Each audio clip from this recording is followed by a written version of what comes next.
मी कांद्याच्या पाचोळीने छान असं मस्त तेल भाजायला लावून घेते, म्हणजे आपला ढोकळा अजिबात असा चिपकणार नाही.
पाणी घालून छान असं गरम व्हायला ठेवलं.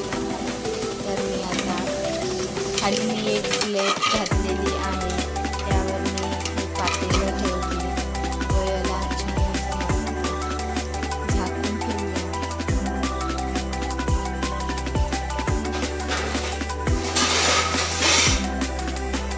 आता मी याला मस्त असं झाकून ठेवते व शिजल्यानंतर तुम्हाला दाखवते.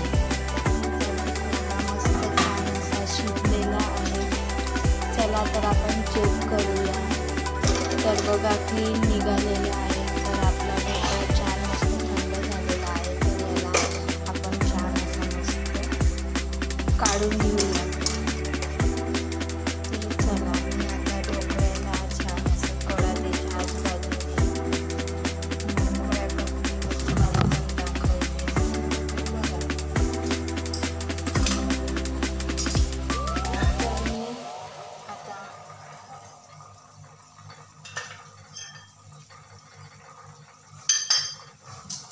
बघा आजूबाजूच्या कडा अशा छान अशा मोकळ्या करून घेते व तुम्हाला दाखवते.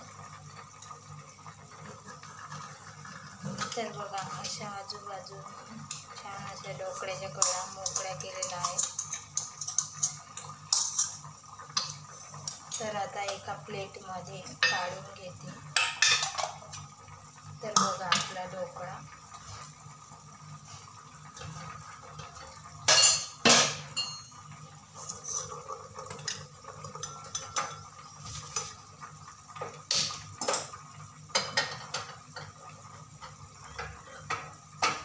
तर आता आपण त्याला छान असं मस्त चाकूच्या किंवा सुरीच्या साहाय्याने असे पीसेस करून घेऊया.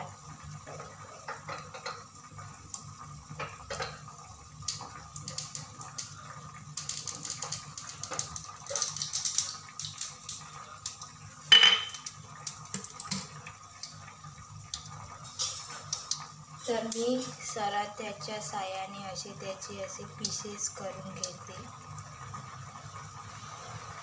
तुम्हाला ज्या साईजचे पीसेस हवे आहेत तुम्ही त्या साईजचे करू शकता. तर बघा मी असे छान असे पीसेस करून घेते.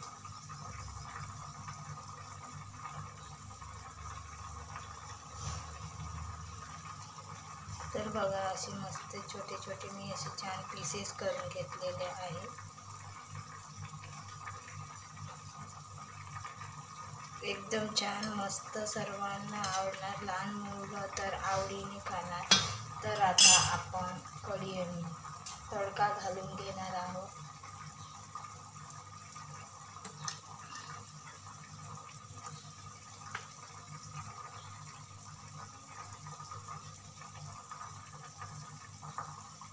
तर मी त्यावर असा छान असा तडका बनवून घेतलेला आहे, तो सोडणार आहे.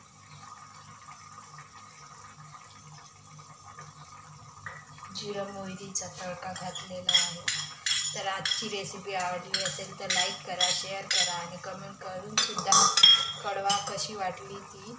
तर हे सर्व असं आजूबाजूने प्लेट करून घ्यायचं. यूट्यूबवर बघत असाल तर चॅनलला सबस्क्राईब करा आणि फेसबुकवर पाहत असाल तर पेजला फॉलो करा आणि कमेंटद्वारे कळवा कशी वाटली आजची रेसिपी।